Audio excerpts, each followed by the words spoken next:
Hey guys, Aaron Cybertron Zang here, and today I'm back with another episode of Road to Ranked, where I climb the online VGC 15 ladder and provide live commentary as I go.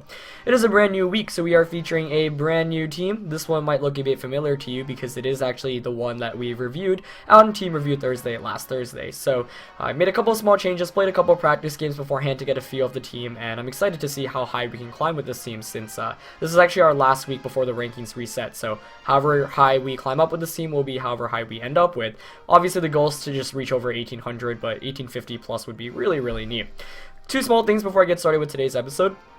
The first one is regarding yesterday's upload. So I originally had an upload in the afternoon. Some of you guys may have caught that, but then I had to actually take it down.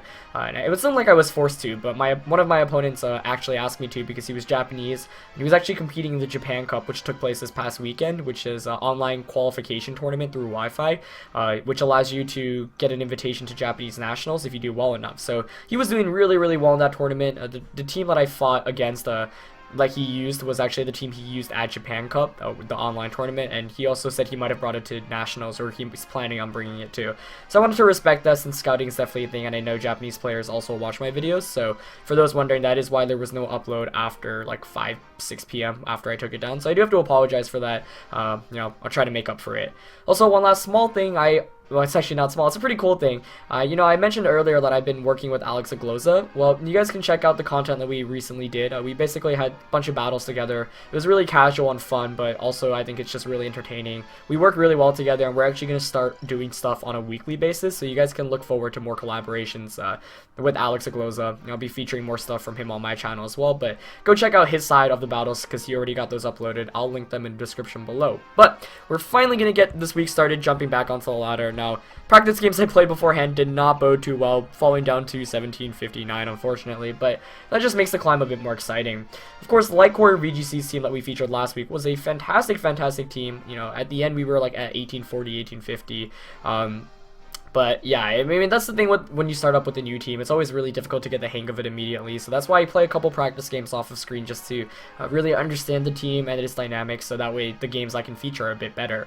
As we find Keyboardum from Italy with a rating of 1797. And as always, if you enjoy Road to Rank, please share your support by leaving a like on the video. Really appreciate it. Keyboardum here is quite the interesting team of Landorus, Raichu, Charizard, Breloom, Aerodactyl, and Hydreigon. It's especially interesting to see Raichu because that was actually on the Korean winning nationals team this past weekend, alongside Charizard and Hydreigon as well. So those three Pokemon really a prominent threat. But in general, it's a really scary team to go up against because my team kind of revolves around Gothitelle, but he's got Hydreigon, which is a really good counter to Gothitelle. He's also got Charizard, which my team does not do very well against in general. Like, Hydreigon's my best answer to it. Azumarill can hit it for super effective, but then Charizard can just get the sun up. So this is definitely a very scary matchup, I would say. I'm inclined to lead with Gothitelle though. I actually kind of like got the Azumarill as a lead here. Yeah. With Venusaur in the back. Charizard, Arcanine not really that great here since it's only got a fire type attack. And I think I need Hydreigon here to deal with this Charizard. So I'm going to lock in, we'll see how this plays out. Now, one interesting thing is my Venusaur has Chlorophyll before a Mega Evolve, so I can actually take advantage of that should he choose to Mega Evolve his Charizard, which I assume is Charizard. Why? It would only make sense given that it's highly unlikely it's X, especially with the Hydreigon on the team. So I'm going to go with Gothitelle and Azumarill, which is actually really funny because I tested this core for the 2014 World Championships, as my opponent goes with Raichu and Charizard, which is actually a really bad lead matchup for me here. So let's see what I want to do. I would fake out Gothitelle and... Actually, no, you could fake out Gothitelle, fake out Azumarill.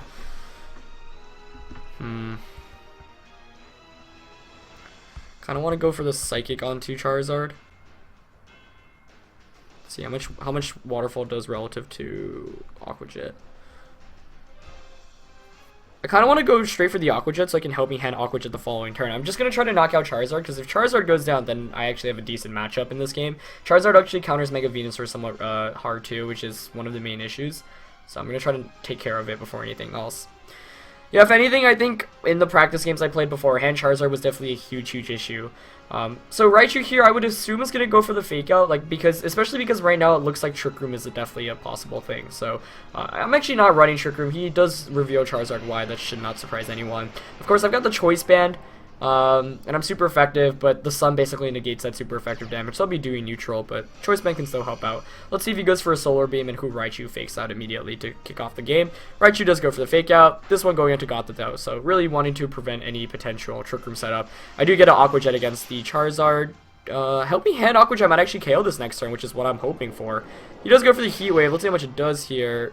Good amount, that's for sure.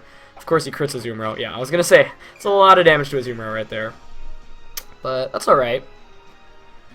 Gothitelle flinches. I mean, he's probably not expecting Helping Hand Aqua Jet.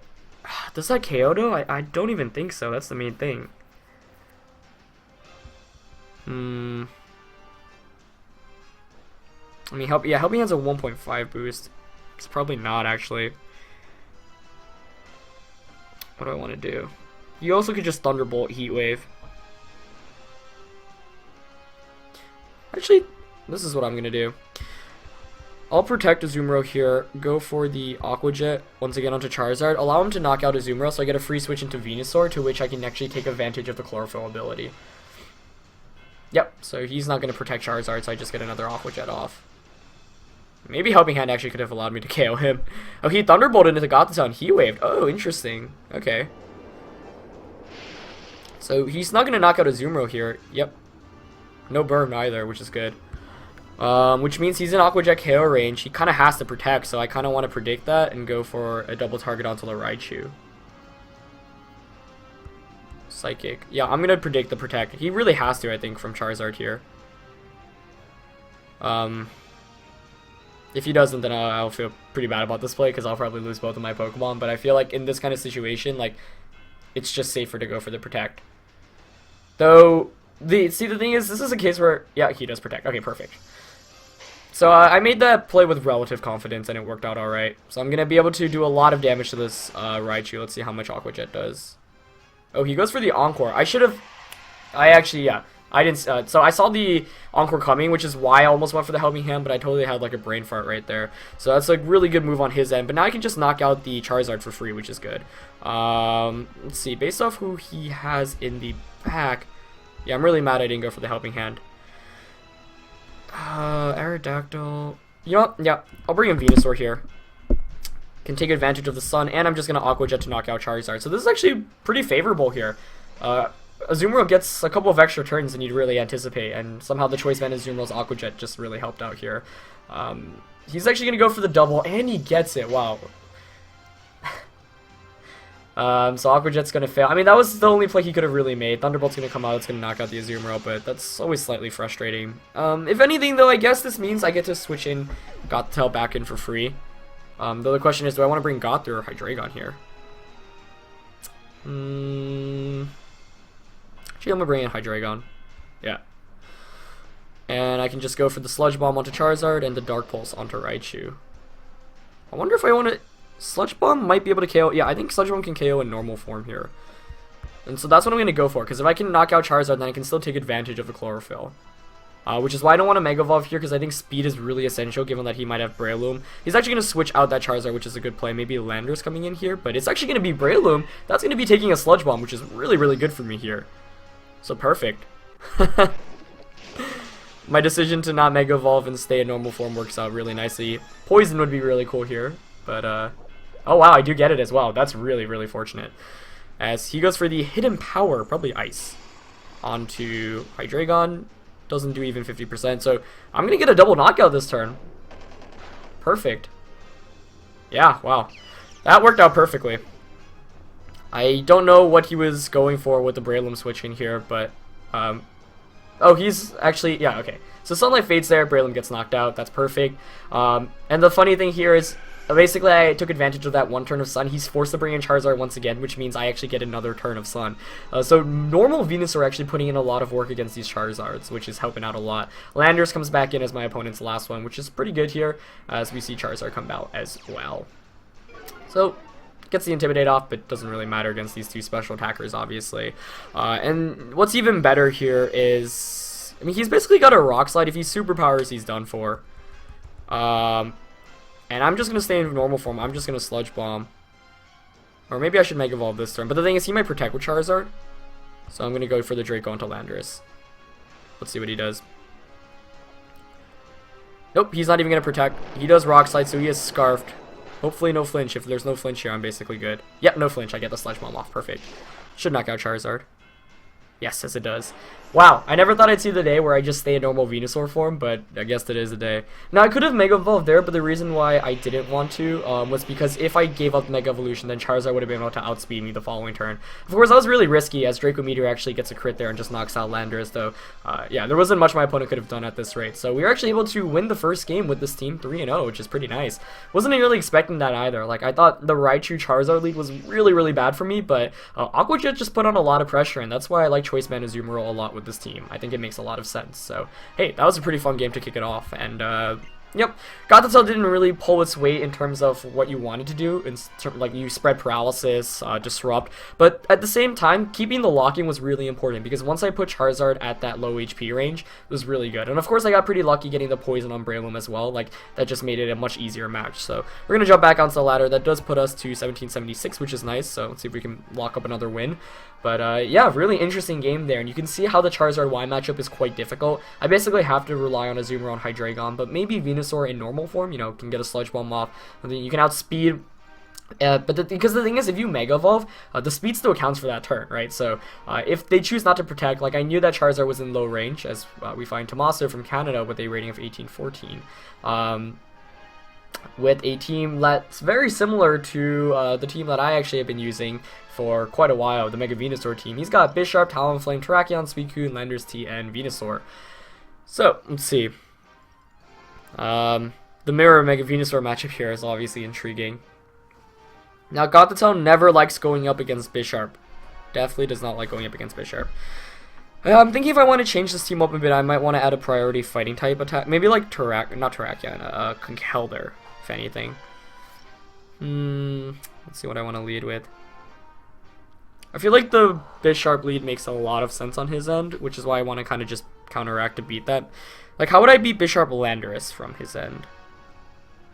It's actually a really problematic lead.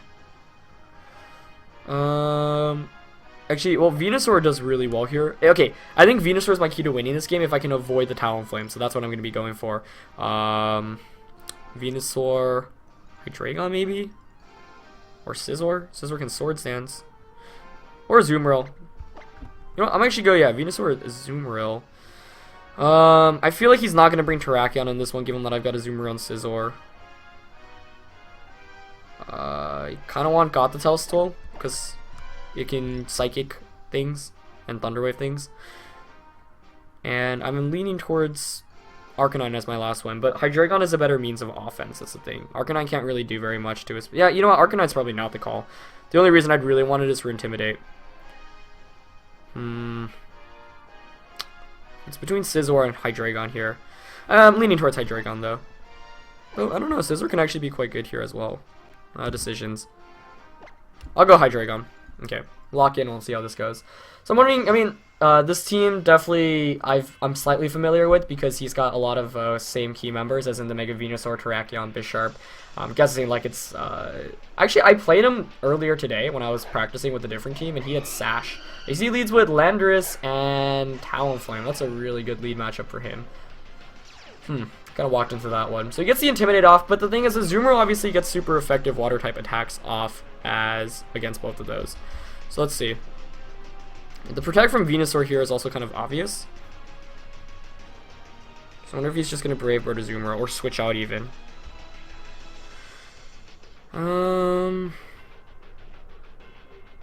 What do I want to do here?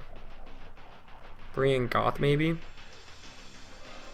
I mean, I like I said, the key to winning this game is through yeah, you know what? I'm just going to bring in Goth, and I'm going to go for the... Actually, no, I don't think... I think the Protect is so obvious this first turn, I'm going to go for the Leech Seed onto Landorus and the Aqua Jet. Like, he really has to Brave Bird EQ the Azumarill here. This might be a mistake, but I'm going for the big reads right away from the start. And I feel somewhat confident about it. Brave Bird comes out. Show me the Azumarill target. Ooh, let's see. Yeah, perfect. Oh, man. Are you serious? He got the crit there. So that played out exactly how I was expecting it to, but because Aqua Jet would have knocked out Talonflame, that's really a bummer. I should have Sludge Bomb Talonflame too, though, just in chance of the in case of a crit there. Unfortunately, though, yeah, that's really problematic for me here. Okay, how do we deal with this now? Yeah, if I got that Aqua Jet off, I'd be in such a good position because I would have Leech Seeded Landorus and knocked out Talonflame, but unfortunately, not gonna be the case. I'll bring in Hydreigon here. I'm assuming that Landorus is locked into Scarf, and Talonflame, I would guess, is banded as well. So another interesting decision to make here. Do I protect with Venusaur since I didn't this last turn? He's probably expecting to protect this turn. So I could go for like a... what would he switch into? I feel like a... what did he have in the back? Terrakion, maybe Mega Venusaur. So I could Draco Landorus and Sludge Bomb Talonflame, and that's what I'm going to go for. I mean, I need to make big plays at this point after that that turn 1 crit. That was really demoralizing. Yep, Landorus the switch out. That does not surprise me. Let's see what's coming in. Gonna be Bisharp. Okay, I kind of wish I Earth Power that slot then. He's just gonna launch another Brave Bird. Let's see if this one targets Venusaur. I really feel like that crit just screwed me up right from the start, though. Okay, he smartly targets Venusaur this time around. Yeah, well done. Getting another crit. Are you kidding? I mean, that one probably didn't matter. I don't know how bulky of a or how offensive of a Talonflame he is. That's really upsetting. So I could have just protect Dark Pulse there, but I guess I kind of went on tilt right after that turn 1 crit since I had a complete game plan and it like worked out perfectly. Or at least it played out in my mind perfectly because I knew he wasn't going to Brave Bird Venusaur. But that's the 1/16 chance for you. So I'll bring in Goth. It's still slightly winnable, I guess. I'll go for the Psychic onto Talonflame and just the Earth Power onto Bisharp. Oh, he protects. I wonder who Talonflame's targeting here, because I could have potentially avoided free damage this turn. Yeah, I mean, you guys can clearly see how problematic Talonflame was, which is why I wanted to target it down so early on. He does... I thought that was a crit again, not even. That was just a lot of damage. Yeah, and I should have protected Hydreigon there, I guess. So I'm going to knock it out there, but unfortunately, it's really too late. Like, that first turn kind of decided the game. But I also misplayed in the sense that I didn't go for the Sludge Bomb into Talonflame, going for the Leech Seed instead. I was just like, no, it's fine. I'm going to be able to knock it out, but obviously that wasn't the case. So it's actually going to be a really, really quick game 2 for you guys today, but I think that says a lot about this team and how maybe we can improve it. I mean, he's just got to go for a Sucker Punch, not even. Yeah, I mean, there's no way I can really win this. I'll Psychic Landorus and Earth Power, but it's a lost cause at this rate. Like, I'm just imagining, if I got the Aqua Jet off against Talonflame, like, Azumarill would have probably went down to an EQ, but then I would have had the Landorus Leech Seeded as well. And given that he had Bisharp in the back, like, he had no way to beat my Mega Venusaur afterwards. And so, I mean, I could have conserved it a bit better, but after being so behind after that first turn, I was just, like, trying to figure out a way I could win. But Rock Slide's going to connect with both my Pokemon. Mister could have potentially bailed me out, but not going to be the case. Knockoff's going to come out, and that's going to knock out Gothitelle. So that was literally, I think, a 3 or 4 turn win on my opponent's end there. But I think it's a testament to how offensive, or just like the kind of team this is. It's like, if you play correctly from the beginning, you capitalize off it and you go right from there. If you don't play right from the beginning, and if you get a bit unlucky or you like mislead, you just lose outright right from the start. So I'll definitely keep that into mind as we go into the future matches of this week. But you know, that's really interesting. I thought the first game was a bit more long drawn out, despite a poor lead matchup, ended up working out alright. Where this one, it was like I put all my eggs in one basket. I was like, alright, I really need to knock out this Talonflame, and it almost worked out. Like, my prediction worked out, but unfortunately not the case in terms of RNG. But I was pretty lucky in the first game, so I can't really complain. But yeah, that's Pokemon for you, as I always say. Anyway, that's going to be it for this episode, guys. Hope you guys enjoyed it. I also hope you enjoyed the new team. As always, leave a like if you did, and I will be back tomorrow. Until then, see you guys. Peace.